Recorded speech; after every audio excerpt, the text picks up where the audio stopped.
はい、哲也です。今日はですね、スパイ防止法が成立しないのは幾何議員のせいというテーマでお話してみたいと思います。今日本をめぐる、国際環境というか国際情勢というかね、非常に厳しいものがありますよね。なんせ近隣にですね、北朝鮮、それからロシア、そして中国というね、軍事大国ですね。しかも独裁的な力を持った指導者が引っ張ってる、あるいはコントロールしている国なわけですよ。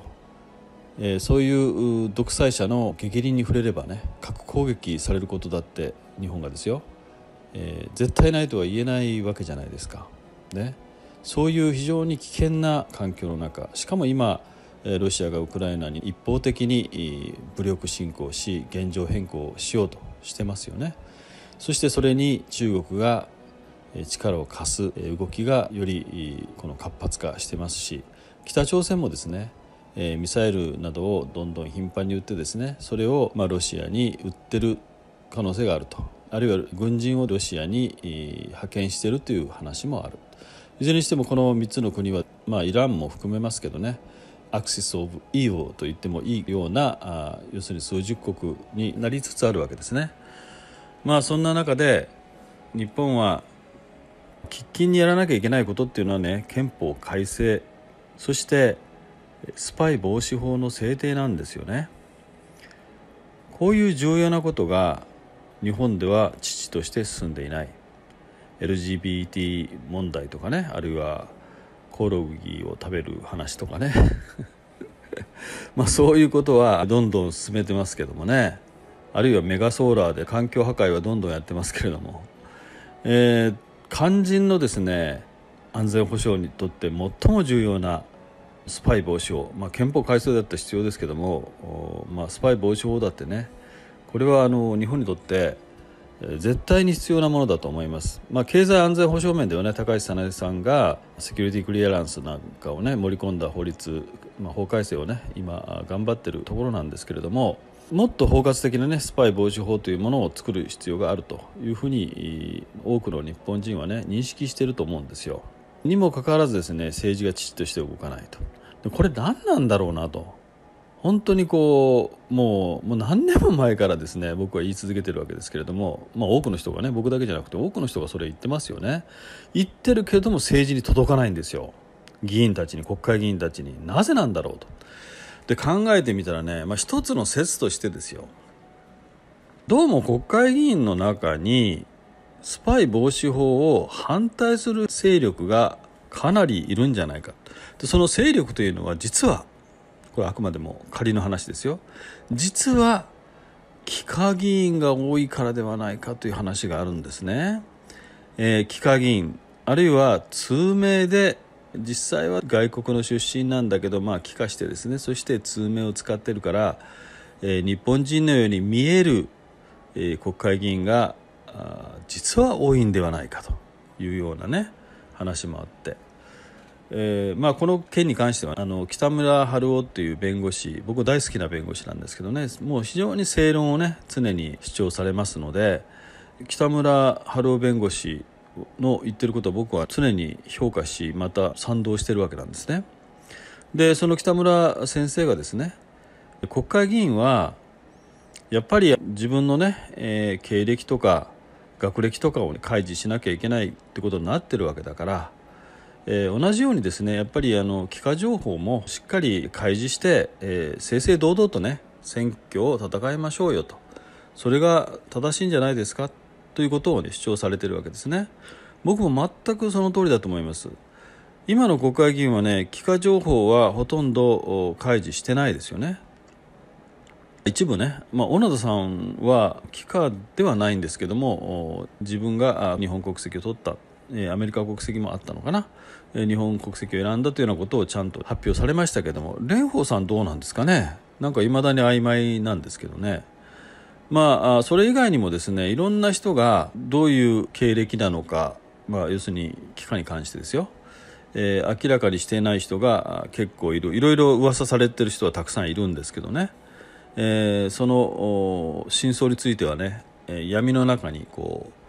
葬られているというか、そのままになってるわけじゃないですか。でそれは僕は良くないと思うんですよね。でこれ北村先生もそうなんですけど、僕もですね帰化している人が悪いとか全く思いません。帰化した人でも僕は日本のために働くんだったら政治家になることもね、いいんじゃないかと思いますよ。ただ帰化一世でそれをやっていいかというと、僕はちょっと疑問があるんですね。少なくともね、日本人だって生まれてから20何年とか、30年とか時間が経たないと立候補できないわけでしょ。衆議院と参議院違いますけどね。だから外国人も日本人になってから例えば2、30年の期間を経て、そして立候補できるようにするとか、最低限ねそういうことはやっていただきたいなと思いますけどね。いずれにしてもですね、僕は帰化した人が悪いというふうに、もう一律悪いんだとかね、ジッパー人からげにして悪いというふうに思ってはいません。いつも言ってることですけど、僕は石平先生って大好きなんですよね。四川省出身のね、今日本人なんですけど、日本人以上に日本のことを愛してますし、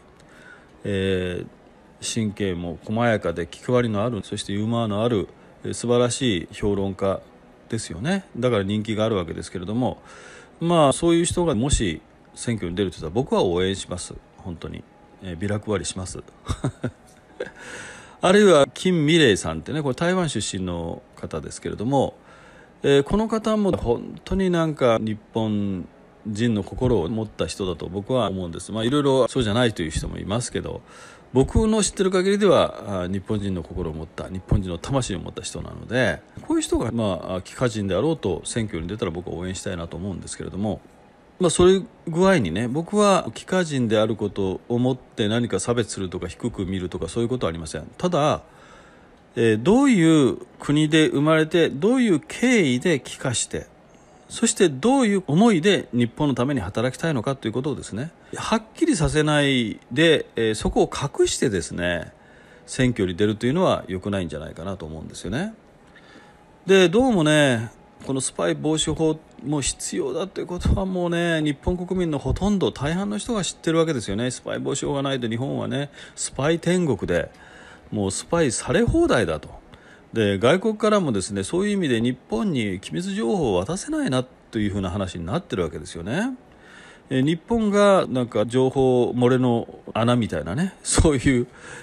なんていう表現だったか忘れたけども、そういう言い方があるそうですけれども、日本は完全に穴なんですよ。穴が開いてるんですよね。ザルなわけですよね。日本に機密情報を渡せばそれが適正国家にどんどん流れていくという話が、国際社会ではよく聞かれるわけですけども、そういう状態を脱しなきゃいけないし、何よりもまずですね、日本を守るためにはスパイ防止法必要ですよね。でそれが国会に出されないし、通るという見込みもないと、検討もどこまでされているのかわからないということですね。皆さんご存知かどうか知りませんけどね、実はスパイ防止法というのは一回議員立法されたことがあるんですよ。議員立法というか議員立法で、国会提出されたことがあるんですね。これはね、僕の記憶ではプラザ合意の頃ですからね、1985年かな、その頃に一回出されてるんですね。その時は中曽根内閣だったと思いますけどね。正式な名称はですね、ちょっとはっきり覚えてませんけど、国家機密にかかるスパイ行為等の防止に関する法律やったかな、そんな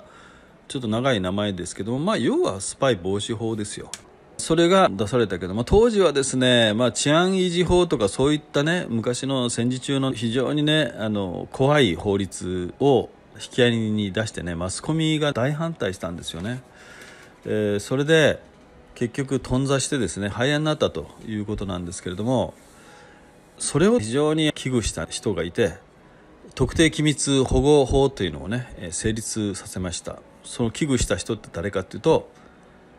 安倍晋三さんですね。安倍晋三さんが、スパイ防止法ほどね包括的なものじゃなくて、国家安全保障にかかる特定の秘密に関して、機密事項ですねに関して、それを取り扱う人が漏らしたりすると罰せられるということですよね。そういう法律を作ったわけです。それは不十分です。当時はそれでもね絶対通さなきゃいけないと安倍さんの信念があってね、これ通してくれました。だから今はね少しマシなんですけれども、これもですね、強行突破と言われるぐらいもう本当に心ある自民党議員を中心にですね、やっとカット通したというようなものですよ、ね、相当当時は批判がありましたからね。特にマスコミがですね反対すると、報道の自由が奪われるとかいろいろ言ってですね、あるいは個人の人権や自由が奪われるとかね、そういうことを喧伝してですね、マスコミが大反対すると、そしてそれに呼応してですよ、日本の反対派議員がこれ相当いる、野党はほとんどですからね、野党はほとんどが反対しましたから。ですから自民党の中にもいるかもしれませんけど、野党の中にもですね、ひょっとしたら幾何議員がいて、どこの出身かっていうのを僕は言いませんけども、日本に対してよく思ってない国、もっと言うと反日教育をしているような国の出身者がこっそり国会議員になって、そういう日本のために必要なですね法律の成立を邪魔していると。でマスコミの中にもいっぱいね、幾何人とかあるいは外国籍の人はいますからね、今ね。NHK でさえあれだけの変更報道しますからね。朝日毎日なんかはね、僕から見るとちょっと首をかしげたくなるような変更報道をしているような気配があります言葉を選んでますけどね、ですからそうでしょ、慰安婦報道でもそうだったじゃないですか。いいです、そこはいいとしてですね、マスコミとそれから野党議員がこうして、特に野党議員の中に帰化した議員というのが相当数含まれているんじゃないかというふうに、野党だけじゃなくて公明党の中にね、スパイ防止法を反対する人がかなり多いというふうに聞いてますので、かなりの数の帰化議員が日本にはいるんじゃないかということが言われています。もちろんだから先ほど言いましたように、帰化議員だからといってね差別することは僕はないです。そういうことは考えていません、全くね。しかし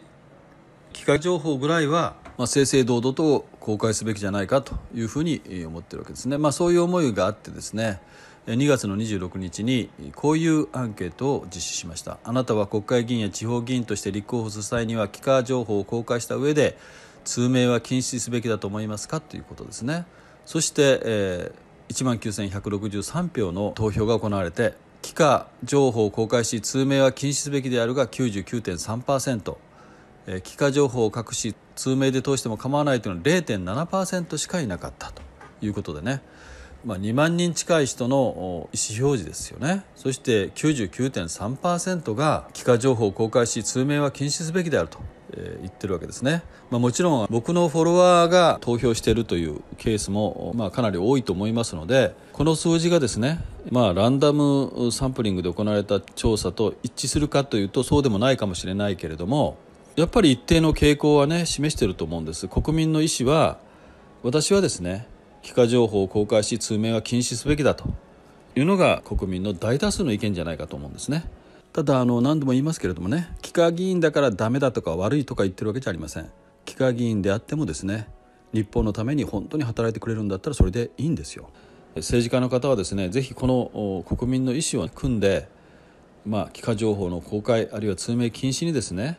動いていただけないかなと僕は強く思っています。そしてその上で日本にとって本当に喫緊の課題とも言うべき憲法の改正やスパイ防止法の成立を一日も早く実現していただきたいと思います。